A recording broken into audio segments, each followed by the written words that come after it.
In the previous years, we have done the TikTok Great Debate, where you boys get 25 seconds each to argue your cause. The topic today, after West Australia has had their test match taken off them, where should the fifth test be played? Kerry, as always, we are playing for the illustrious TikTok Big Break Trophy.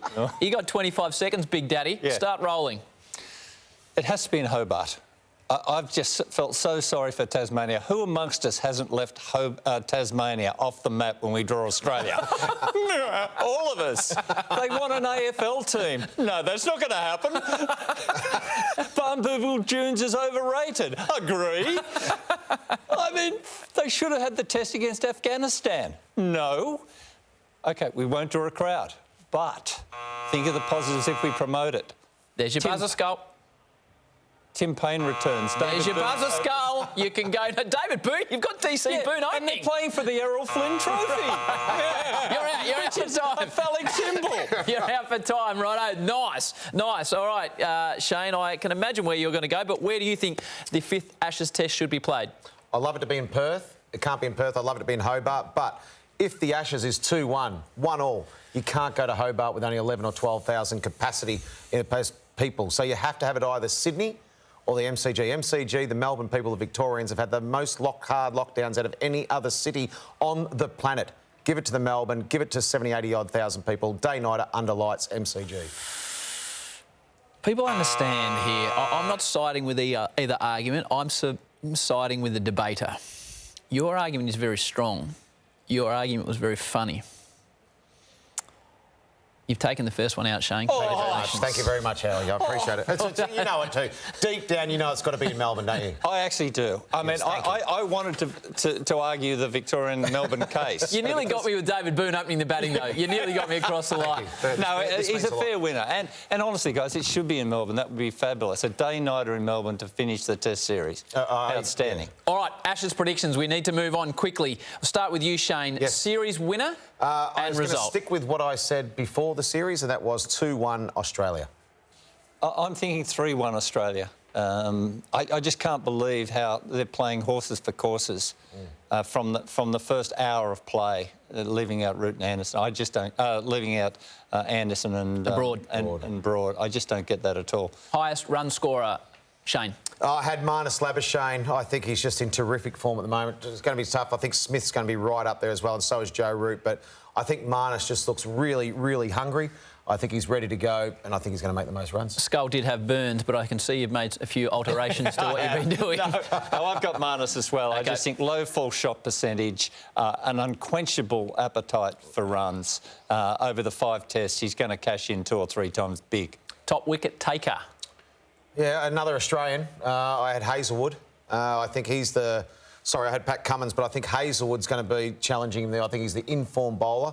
But I think as the captain, first captain, Ashes series, Pat Cummins, I think he will get the most wickets.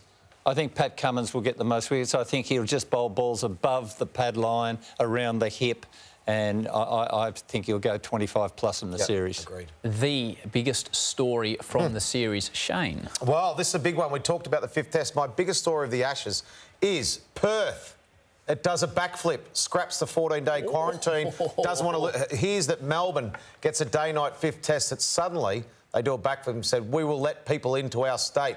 We want the test match. We're thinking of the people in Perth who have missed out in the last couple of years. Let's play it in Perth. Big backflip. What about yourself, Kerry? Ollie Robinson is now the leader of the England attack after the Ashes with the retirements of Stuart Broad and James Anderson. Good call. And finally, a little one from left field, an unusual Ashes headline. Well, it's a little bit tongue-in-cheek, a little bit funny, this one, rather than just a cricket one. So I've gone with Ben Stokes applies for Australian citizenship. He's half Kiwi anyway, so, you know, we wouldn't mind having him. So Ben Stokes plays like an Australian, so Ben Stokes applies for Australian residency. Kerry. And we'll take him. Oh, my word, we'll take him. We'll take him.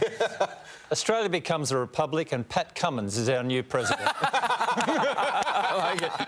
Alan Border, my great hero.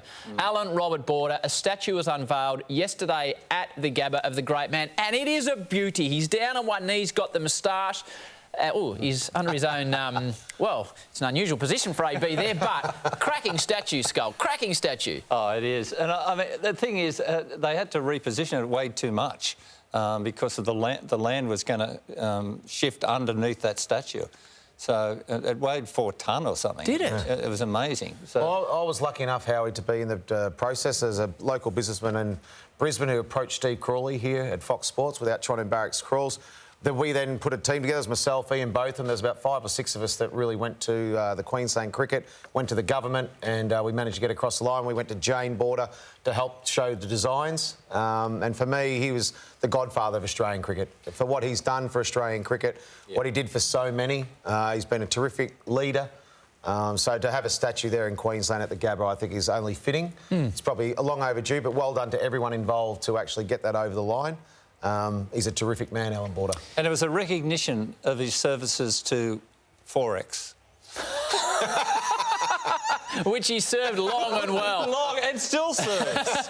But, Kerry, when, as you know, you've got a magnificent statue at the MCG, when you put yourself in the hands of the sculptor, sometimes it can be a risk, sometimes it doesn't. So, now look at Ronaldo. He can't be happy with what they've served up there. That's the Ronaldo effort. This is Cam Smith looking at himself. You can see he's thinking that doesn't look anything like... He's embarrassed by that one, Cam, alongside Billy Slater. And this one here, that's meant to be Diego Maradona. So, like, that's just no good. That's no good. That's no good at all. But you've been immortalised almost, like, what's it in the Presidents? Mount Rushmore. Yeah. I noticed at the launch of Fox Cricket. Yes. We had Mount Foxmore. Here's you and Gilly and Isha. Oh, yeah. I don't think it looks a great deal like you. What do you think? Oh, I'd like to think I'm a little bit better than that, H, but you know. Nah.